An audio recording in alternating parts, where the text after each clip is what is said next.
शांति।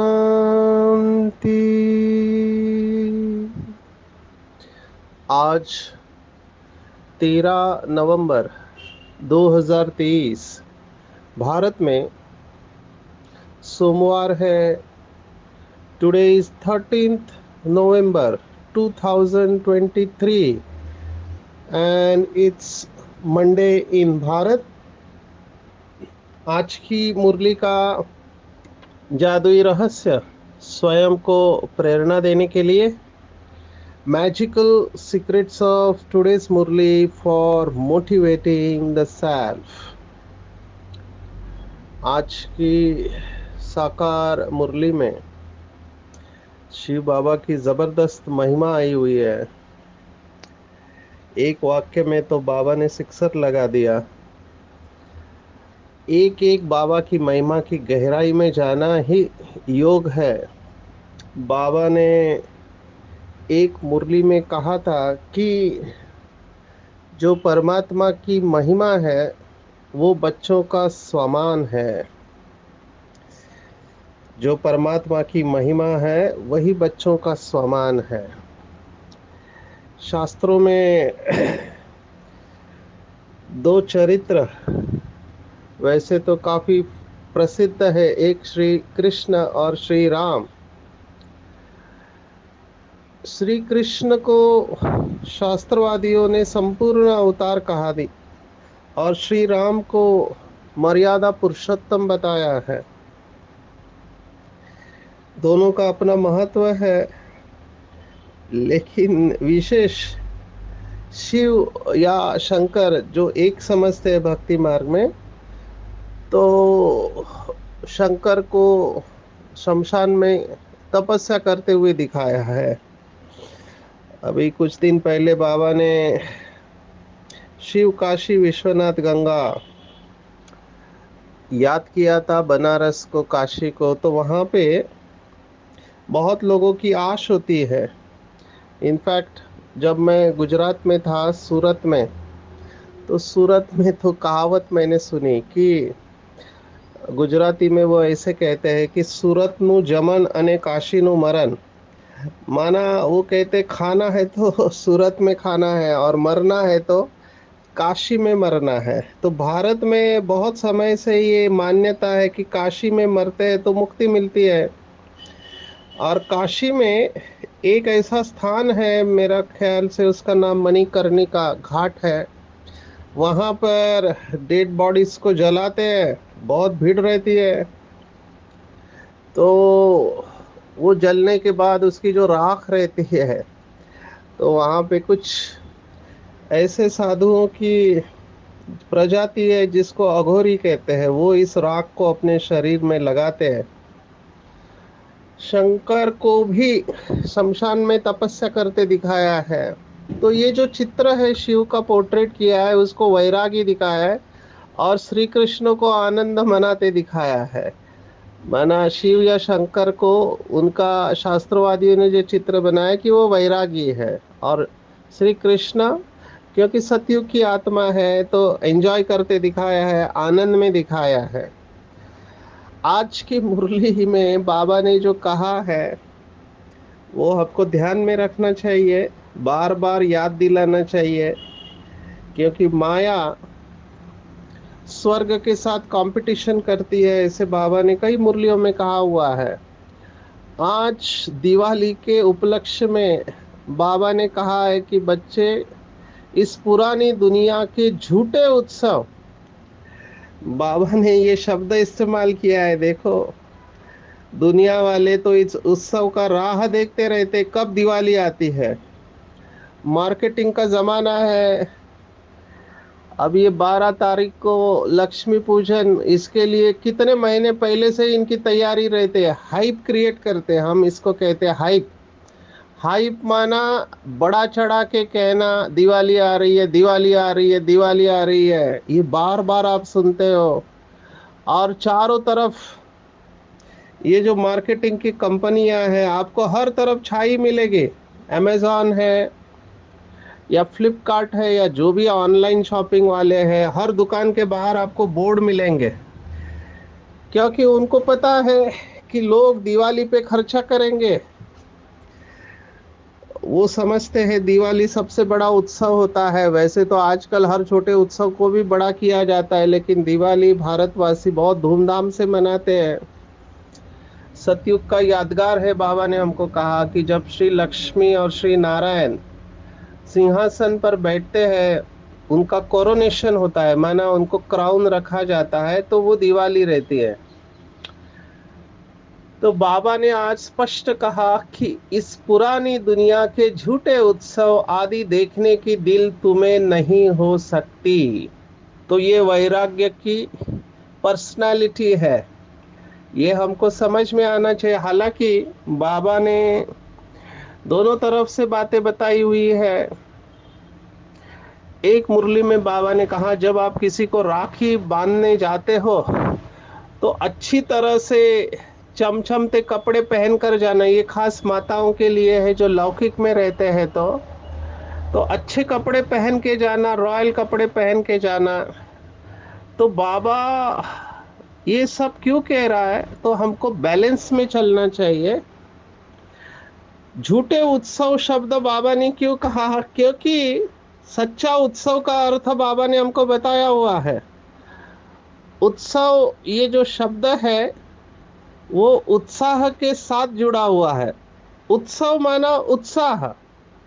और मैं तो देखता हूँ बहनों को, दिवाली है तो मिठाइयाँ बनाते हैं, बहुत सारे लड्डू बनाते हैं। हर एक एरिया के मिठाइयों के नाम अलग अलग होंगे।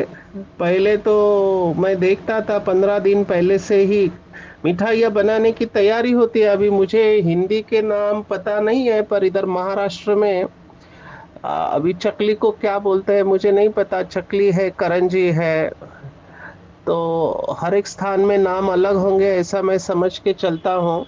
सिर्फ एक ही राज्य है मुझे पता चला कि जहाँ पे दिवाली मनाई नहीं जाती है, वो है केरल। ऐसे मैंने पढ़ा, मुझे पता नहीं है, क्योंकि वहाँ का राजा बलि है जो राक्षसों की संप्रदाय से है।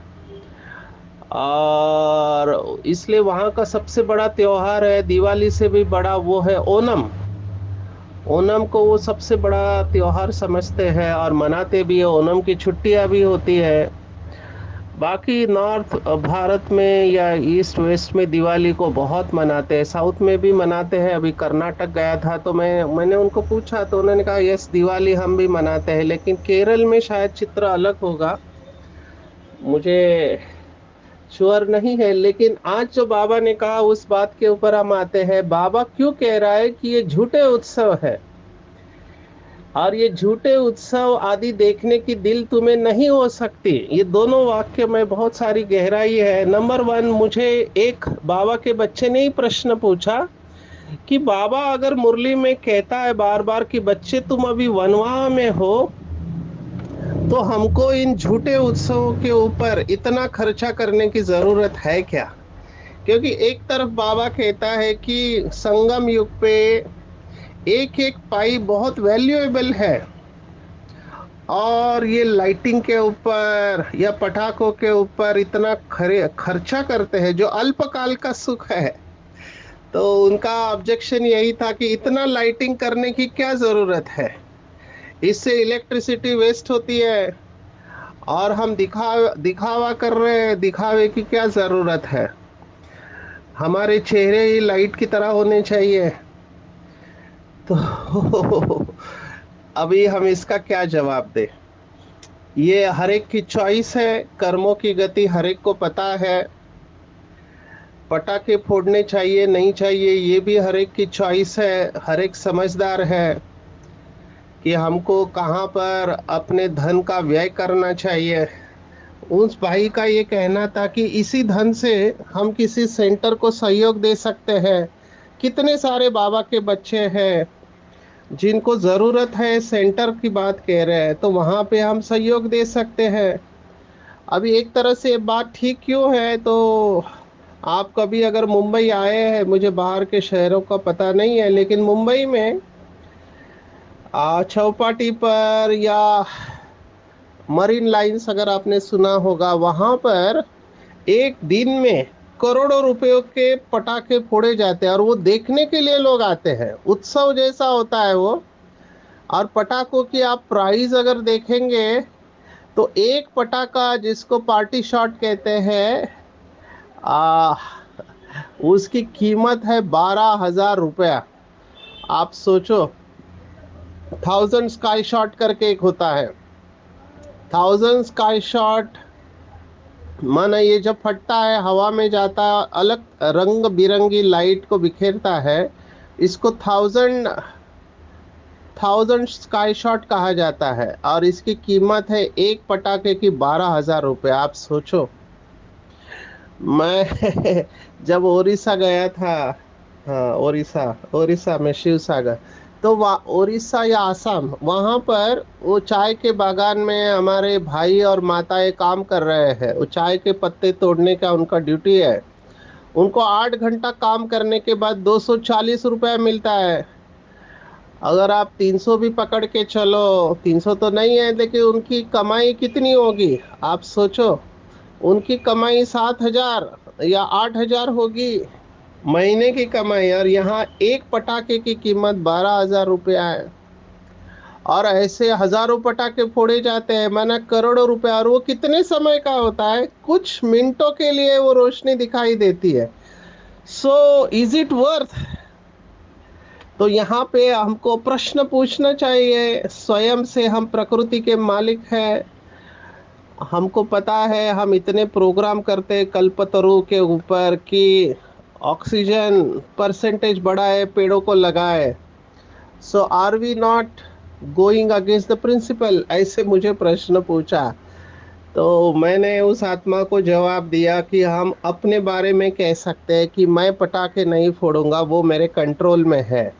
मैं सादगी भरी दिवाली, एक दिया लगाना है, अभी 1 लाख दिए जलाते हैं।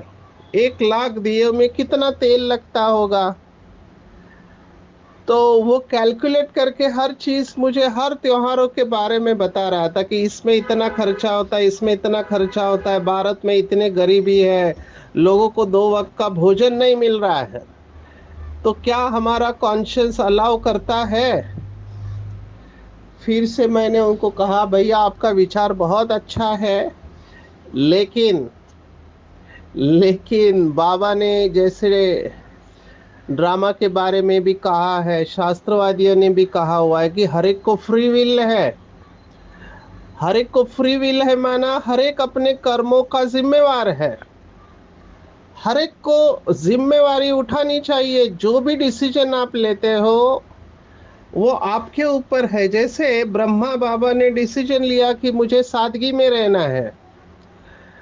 बाबा बहुत सिंपल रहते थे, ये उनका डिसीजन था। ज्यादा शोर शराबा नहीं चाहिए। जहां पर भी बाबा जाता था, बाबा तो फूल हार लाने को भी मना करता था। आप सोचो, फूल हार लाने को मना करता था। अभी ये हमारे हाथ में है कि हमको कैसे रहना है। और आज बाबा ने कहा ये झूठे उत्सव है, और ये देखने की तुम्हें दिल नहीं हो सकती। तो ball is in our court. हमको निर्णय लेना है कि हमको क्या करना है। श्रीमत तो स्पष्ट है। सच्ची सच्ची दीपावली क्या है? सच्ची दीपावली है जो हमारे चेहरे पर रौनक आ जाए, प्रसन्नता, जो बाबा ने कल कहा था, प्रसन्नता की पर्सनालिटी। घर में आपके सभी खुश हैं, एक दूसरे को सम्मान देते हैं, प्यार से रहते हैं, तो वो सच्ची दिवाली है। ये सब कपड़े पहनना, नए कपड़े पहनना, मिठाइयाँ बनाना, बांटना, ये ठीक है, लेकिन ये लंबे समय तक नहीं रहेगा। क्योंकि फिर थोड़े दिन बाद आप बोलेंगे इस साल की दिवाली अच्छी गई। लोग ये शब्द प्रयोग इस्तेमाल करते हैं, इस साल की दिवाली बहुत अच्छी गई।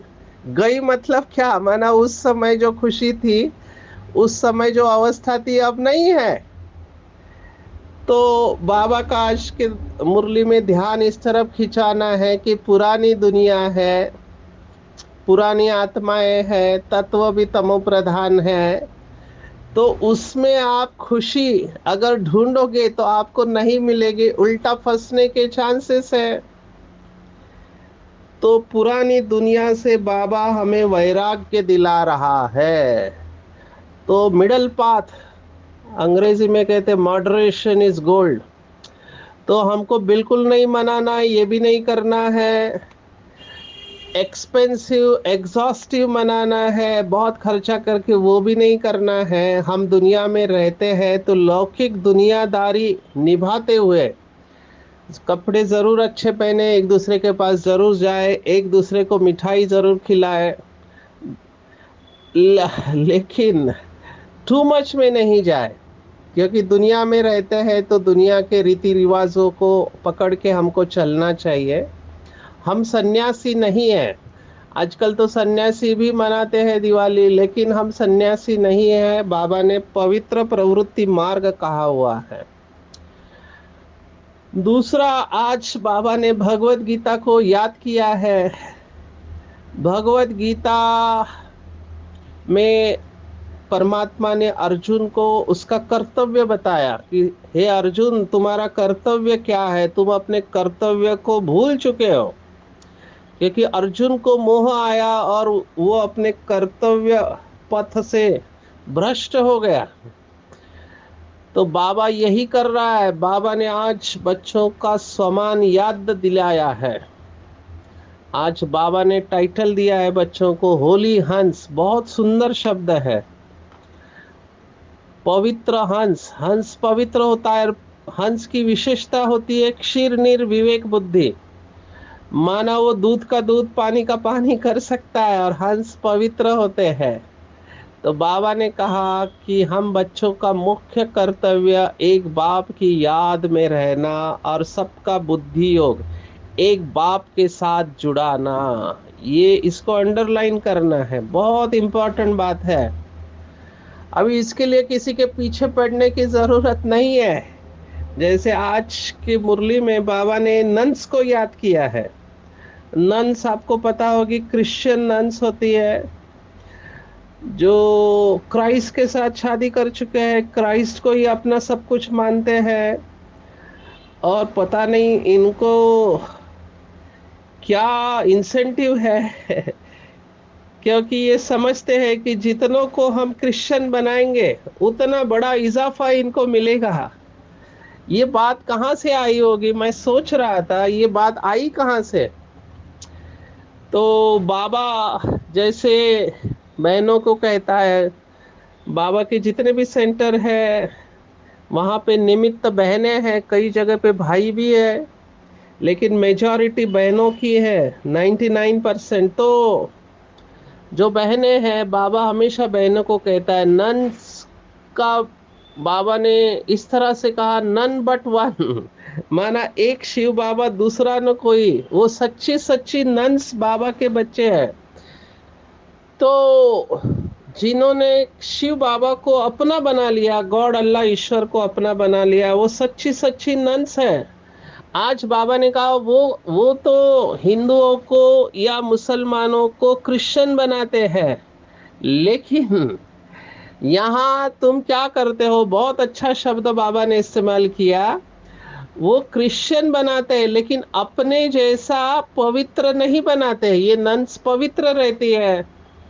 तो बाबा ने कहा वो अपने जैसा नहीं बनाते हैं, वो केवल क्रिश्चियनिटी में कन्वर्ट कर देते हैं। गॉड फादर के डायरेक्शन अनुसार सभी को पवित्र बनाने वाले हम हैं। हम आसुरी मनुष्यों को पवित्र बनाते हैं। तो ये बहुत इंपॉर्टेंट बात है। तो ये आया कहाँ से इंसेंटिव, तो संगम युग पर सब बातें फाइनल होती है। सभी त्योहारों का अर्थ यहाँ पर हमको समझ में आता है। जितने भी रस्म रिवाज है वो यहाँ से शुरुआत हुए हैं। तो यहाँ पर भी जितना जो आत्माओं को बाबा का परिचय देगा और बाबा आपका बनाएगा, आप समान सो बाप समान बनाएगा, उसको उतना इंसेंटिव है। तो ये सब हमको ही फॉलो कर रहे हैं, सिर्फ हमारा तरीका थोड़ा अलग है, हम ज्ञान के आधार पर चलते हैं। जहां जहां बाबा के बच्चे गए, जिस जिस धर्म में गए हुए हैं, वो सब वापिस आने वाले हैं। आप इसको कुछ नहीं कर सकते।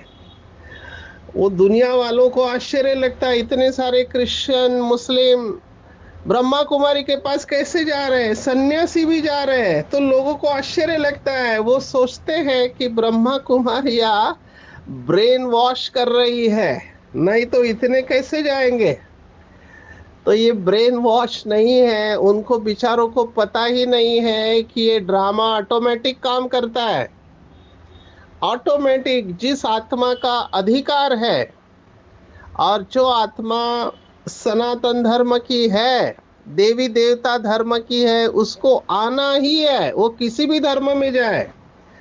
अभी कितने सारे क्रिश्चियन बच्चे बाबा के बने हुए हैं, मुस्लिम कंट्री में बाबा के बने हुए हैं। तो ये बाबा को इन बच्चों ने पूछा कि बाबा ये क्या हो गया, कहाँ हम भारतवासी थे, कहाँ।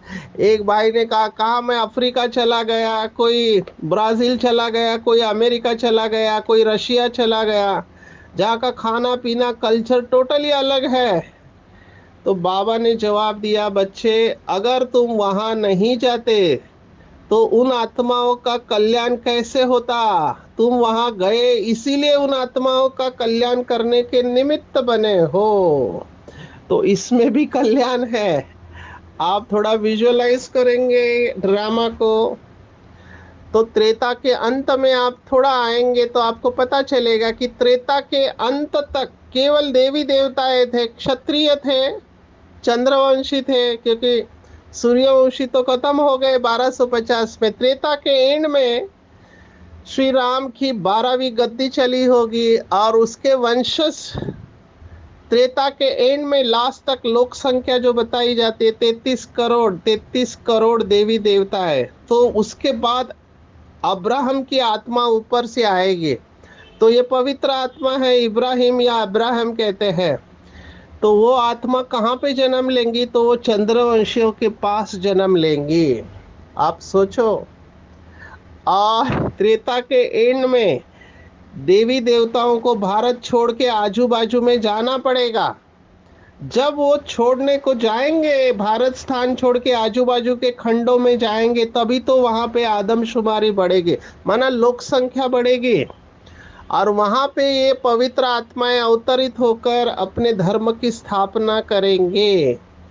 इसलिए शायद अब्राहम जो है वो चांद को मानता है, क्योंकि चंद्रवंशी के यहाँ पर उसका जन्म हुआ है। तो ऐसे बाबा के बच्चे बिखरते गए, जहां जहां लैंड है वहां जाते गए। तो ये लॉजिकल है, इसलिए हमको इन बातों में जाना नहीं है। 9 लाख से ऊपर बाबा के बच्चे हो गए। अभी फाइनल फाइनल चल रहा है, पूरा ध्यान अवस्था के ऊपर, सेवा अपने आप हो रही है, तो हमको इसमें जाना नहीं चाहिए। जो बाबा के बच्चे हैं उनको केवल टचिंग की देरी है। अभी मैं जो देख रहा हूँ, मिनट मोटर की तरह मनुष्य आ रहे हैं। एक छोटा सा प्रोग्राम हम करते हैं और सभी पहुंच जाते हैं। तो ये क्या है, ये उन आत्माओं का भाग्य है। उन आत्माओं का भाग्य अपने आप उनको बाबा के पास खींच कर लाएगा। हमारी अवस्था का अभी पूरा खेल है। अवस्था को सार रूप में लाना है, विस्तार में नहीं जाना चाहिए। आज बाबा की जो महिमा आई है, इसके ऊपर थोड़ा चिंतन करेंगे। आज बाबा ने सिक्सर मारा, और उसके बाद बाबा ने कहा रहम दिल भी है बाप। तो कौन सी महिमा आई है, तो बाबा ने कहा बाप का नाम है हेवनली गॉड फादर, माना स्वर्ग की स्थापना करने वाला God father, liberator, guide, knowledgeful, blissful, ज्ञान का सागर। ये 6 महिमा बाबा की आई। और उसके बाद कहा कि रहम दिल पर भी है, सब पर रहम करते, तत्वों पर भी रहम करते हैं, और सभी को दुखों से छुड़ाते हैं। आज बाबा ने जानवरों को भी याद कहा कि उनको भी तो दुख होता है। जानवर आदि सबको दुख होता है, कोई को मारो तो दुख होगा ना। माना बाबा ऊपर से देखते हैं कि जानवरों को कैसे मारा जाता है। अभी मैं कर्नाटक के दांडेली करके इलाका है, जंगल, तो वहां पे बाबा का बच्चा है एक फॉरेस्ट ऑफिसर, तो वो बता रहे थे कि कैसे लोग पोचिंग करते हैं। माना जंगल में जो शेर है, शेर नहीं टाइगर है, उसको मारते हैं, उसकी गर्दन काटते हैं, हाथ पैर काटते हैं, और वहाँ के उसके दांत होते हैं कैनाइन, और उसके नाखून उसको बेचते हैं, उसकी तस्करी करते हैं। चमड़ी को तो बेच नहीं सकते हैं क्योंकि वो पता चल जाएगा, लेकिन ये दांत और नाखून इसको बेचते हैं। तो उसके लिए कड़ी सजा है। अगर कोई टाइगर को मारता है तो उसको 7 साल की सजा है। और इन्होंने कैसे उसको पकड़ा वो सब उन्होंने सुनाया। लेकिन जानवरों को मारते हैं, ये तो जंगल की बात हो गई। और रोज हम मुर्गी को बकरे को काटते हुए देखते हैं, बेचारे के गले के ऊपर अगर आपने चाकू रखा तो उसको डर तो लगेगा। उसके सामने उसके भाइयों को मारा जा रहा है तो वो देख रहे हैं इसके बाद हमारा नंबर है, तो डर तो होगा। बाबा ने यही कहा, कोई को मारो तो दुख तो होगा ना, तो जानवरों को भी दुख है। लेकिन बाबा कह रहे हैं कि मैं मनुष्य तो क्या सभी को दुखों से लिबरेट करता हूँ, परंतु जानवरों को तो नहीं ले जाएंगे, ये मनुष्य की बात है। ये प्रश्न बार बार पूछा जाता है, जानवरों का परम धाम कहाँ है, पंछियों का परम धाम कहाँ है, क्या वो मनुष्य के परम धाम के बाजू में है? जवाब है, बाबा ने बताया नहीं है, यही जवाब है। अच्छा, फिर बाबा ने कुछ बच्चों को याद किया। बाबा ने कहा, इतना मैं तुम्हारा श्रृंगार करता हूँ फिर भी कुछ बच्चे हैं विकार में गिरेंगे, गंदी दुनिया देखेंगे। यहाँ से बाबा ने वो थ्रेड पकड़ा है कि ये दुनिया देखने के लायक भी नहीं है। बेसिकली बाबा ये चाहता है कि इस पुरानी दुनिया में हमारी बुद्धि नहीं जाए। बाबा ने कितनी बार मुरलियों में कहा है, जो कुछ भी आंखों से दिखाई देता है वो सब कुछ जाने वाला है। अभी बाबा ये किस लिए कह रहा है? ताकि हम बच्चे उसमें फंसे नहीं। हमको रहना तो पुरानी दुनिया में ही है, लेकिन कैसे रहना है? उपराम। उपराम माना बुद्धि ऊपर परम धाम में राम के पास स्थित हो जाए, निराकार राम। तो ये दीपावली वगैरह देखने का, झूठी दीपमाला देखने की इच्छा नहीं होनी चाहिए। कल ही हमने देखा, हद की इच्छा हमको अच्छा बनने नहीं देंगी। आज बाबा ने कहा ये सब शास्त्र है, ये पूरा पैराग्राफ हमको स्टडी करना चाहिए। मैं तो कहता हूँ जेरॉक्स करना चाहिए। गीता, भागवत, वेद, उपनिषद आदि जो भी भारत के शास्त्र है, ये शास्त्र अध्ययन करना, यज्ञ, तप, व्रत, नेम, तीर्थ, ये सब भक्ति मार्ग की छाछ है। और श्रीमद् भगवत गीता मक्खन है, लेकिन खंडन किया है, क्योंकि ज्ञान सागर पतित पावन निराकार परमात्मा के बजाय श्री कृष्ण का नाम डाल दिया। ये बहुत बड़ी भूल है। समय पर ये भूल सुधरने वाली है। लास्ट में भीष्म पितामह, अश्वत्थामा, इन सबको बाबा का ज्ञान मिलना है। नंबर 1 आना है तो बाबा ने कहा ब्रह्मा बाप समान, ओटेसो अव्वल। अव्वल नंबर 1 को कहते हैं अर्जुन। जो ओटेसो अर्जुन और ब्रह्मा बाप ने क्या पुरुषार्थ किया कि पहले मैं किसमें है? फॉलो फादर करने में, ना कि बाकी चीजों में पहले मैं। बाकी चीजों में तो पहले आप, लेकिन यहाँ पर पुरुषार्थ में नंबर 1। ऐसे पहले मैं कहा और किया तो फर्स्ट के साथ आप भी फर्स्ट हो जाएंगे। फर्स्ट ग्रेड में बेहद है। बाबा ने फर्स्ट नंबर तो नहीं कहा, फर्स्ट ग्रेड कहा, माना फर्स्ट क्लास में आ सकते हैं। सिर्फ एक ही पुरुषार्थ में पहले मैं, और स्व के साथ औरों की भी सेवा करेंगे तो सफलता मूर्त बन जाएंगे। ये ऑटोमेटिकली होता है, इसमें कुछ करना नहीं होता। आज मम्मा की भी वाणी चली, मुझे कुछ बातें बहुत अच्छी लगी। मम्मा ने कहा कि जो बीच के कोर्स में आएंगे वो इतनी नॉलेज को नहीं उठाएंगे, क्योंकि उनको पता नहीं चलेगा कि आगे क्या कोर्स चला। इसलिए जो पीछे आए हुए बच्चे हैं उनको पूरा युग यज्ञ का हिस्ट्री स्टडी करना चाहिए, क्योंकि बीच से आए, लास्ट में आए, तो यज्ञ में क्या क्या हुआ पूरा हिस्ट्री की बुक्स हमको अवेलेबल है, ऑडियो क्लासेस है, वो पूरा सुनना है। पूरी मुरलियों को अच्छी तरह से स्टडी करना है। तो बीच में आते हुए भी, पीछे आते हुए भी वो लास्ट सो फास्ट और फास्ट सो फर्स्ट आएंगे। विशेष माया बड़ी, बाबा ने आज कहा, सॉरी मम्मा ने कहा कि रुस्तम है तो माया छोड़ेगी नहीं, माया अपना बल जरूर दिखाएगी, लेकिन प्रभु के आगे कमजोरी, कमजोर पड़ जाएगी। हमको कमजोर नहीं होना है, क्योंकि मायापति भगवान हमारे साथ है। तो समर्थ बाप साथ है तो हम समर्थ खुद बन जाएंगे और माया के ऊपर विजय प्राप्त करेंगे।